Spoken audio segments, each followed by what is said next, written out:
Bueno, el siguiente ejercicio dice lo siguiente. El volumen de una mezcla de aire saturado y de humedad a 50 grados centígrados es de 4 litros a la presión de 5 atmósferas. El gas está contenido en el recipiente donde coexiste con agua líquida.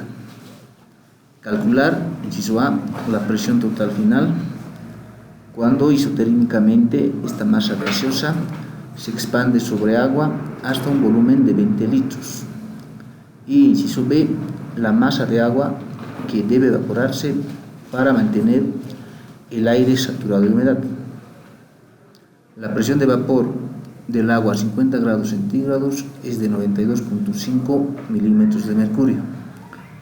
Entonces, tenemos como datos iniciales, vamos a poner acá lo siguiente, ¿no? Nos dice aire saturado de humedad en la condición inicial. Entonces, en la condición inicial tenemos aire con un 100% de humedad, ¿no? La temperatura inicial 50 grados centígrados, ¿no? Lo transformamos a kelvins, que nos da 323 kelvins, ¿no? 323 kelvins. El volumen inicial tenemos 4 litros. La presión inicial es 5 atmósferas.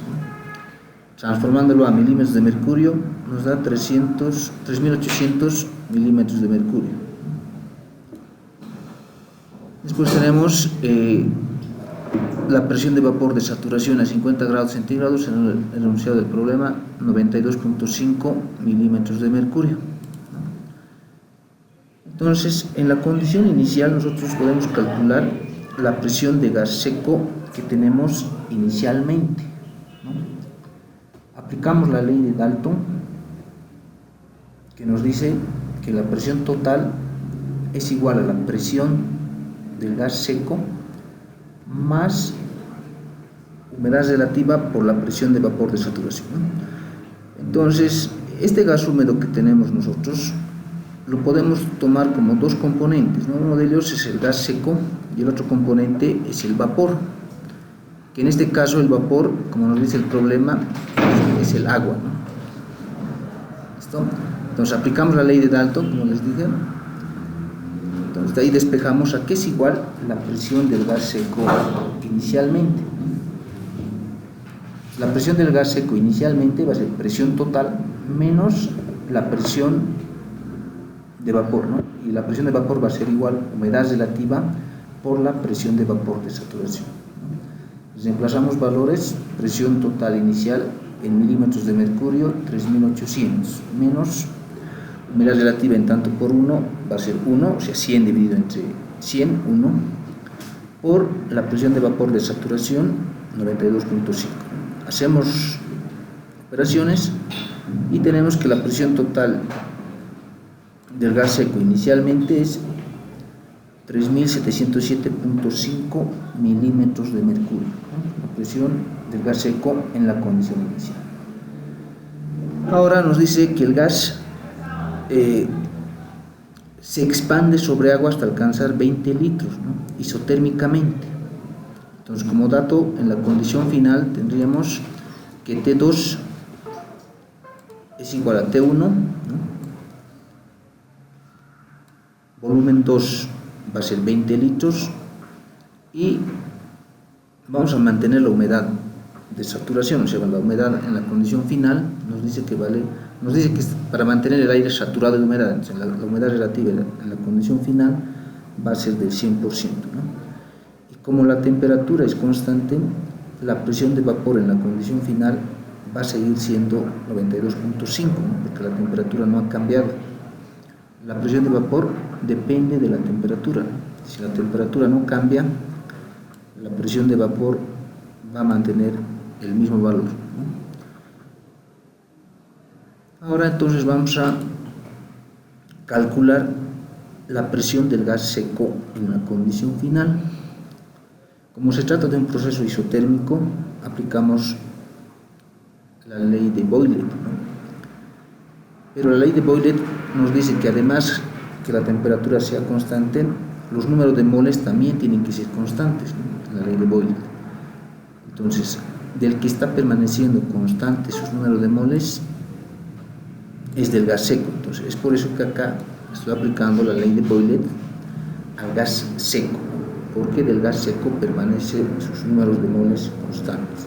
Entonces, la presión del gas seco inicial por el volumen inicial va a ser igual a la presión del gas seco final por el volumen final.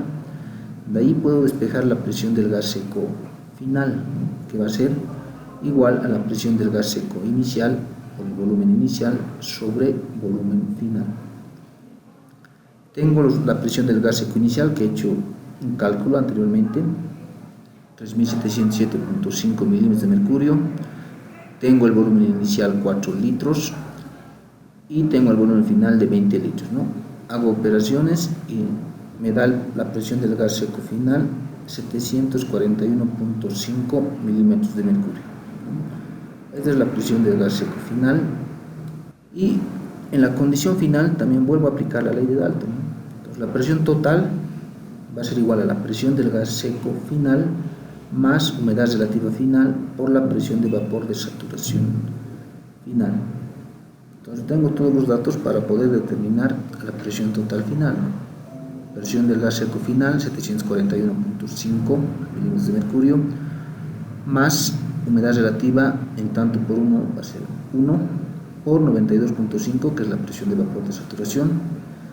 Haciendo operaciones me sale que la presión final va a ser igual a 834 milímetros de mercurio, que es igual a 1.097 atmósferas, ¿no? Esta es la respuesta al inciso A, ¿no?, que nos pide calcular la presión total final. Entonces ahí ya lo tenemos calculado, ¿no? Ahora, para responder al otro interrogante que nos dice cuál es la masa de vapor que se evapora al hacer ese cambio de estado, hacemos un balance de masa al vapor. Entonces, el vapor en la condición final va a ser igual al vapor en la condición inicial más la masa que se ha evaporado. De ahí yo despejo a que es igual la masa evaporada, que va a ser la diferencia entre la masa de vapor en la condición final menos la masa de vapor en la condición inicial. Para poder determinar las masas de vapor en ambas condiciones, aplico la ecuación de estado del gas ideal. PV es igual a nRT, y en vez de N pongo masa sobre peso molecular. PV va a ser igual a masa sobre peso molecular por la constante R y por la temperatura. De ahí despejo a que es igual la masa. La masa va a ser presión por volumen por el peso molecular sobre RT. Y reemplazo en la anterior ecuación la diferencia de masas, la condición final menos la condición inicial del vapor. Reemplazo, en vez de la masa de vapor en la condición final, reemplazo presión de vapor en la condición final por el volumen final, peso molecular del vapor, sobre R y la temperatura final, ¿no?, menos la presión de vapor en la condición inicial, volumen inicial, peso molecular del vapor, sobre RT, ¿no? Esta presión de vapor la podemos obtener de esta ecuación, ¿no?, que la humedad relativa es presión de vapor sobre presión de vapor de saturación. Como la humedad relativa tanto en el estado inicial como en el estado final en tanto por 1 es 1, o sea, 100 dividido entre 100 es 1, la presión de vapor va a ser igual a la presión de vapor de saturación, ¿no? Entonces directamente, es por eso que acá lo pongo yo, presión de vapor de saturación, factorizo de acá la presión de vapor, porque la presión de vapor no cambia de saturación, es a la misma temperatura en los dos estados, factorizo, pongo presión de vapor de saturación, peso molecular de vapor, factorizo, dividido entre la constante R y la temperatura, que también es constante, ¿no? T2 es igual a T1 y es T simplemente, y lo que me queda de la diferencia es volumen final menos volumen inicial. Reemplazo los valores respectivos. Tengo la presión de vapor de saturación 92.5, peso molecular del vapor, en este caso el vapor es agua, su peso molecular es 18, dividido entre la constante R, que lo expreso en milímetros de mercurio por litros mol Kelvin, que tiene el valor de 62.4, la temperatura en kelvins, 323 kelvins, volumen final 20 litros, menos volumen inicial 4 litros, hago los cálculos y la masa evaporada es igual a 1.322 gramos, ¿no? Y esa es la respuesta a la otra interrogante, ¿no? ¿Cuál es la masa evaporada de agua, ¿no? Entonces con eso hemos respondido a ambas interrogantes y con eso se concluye este problema.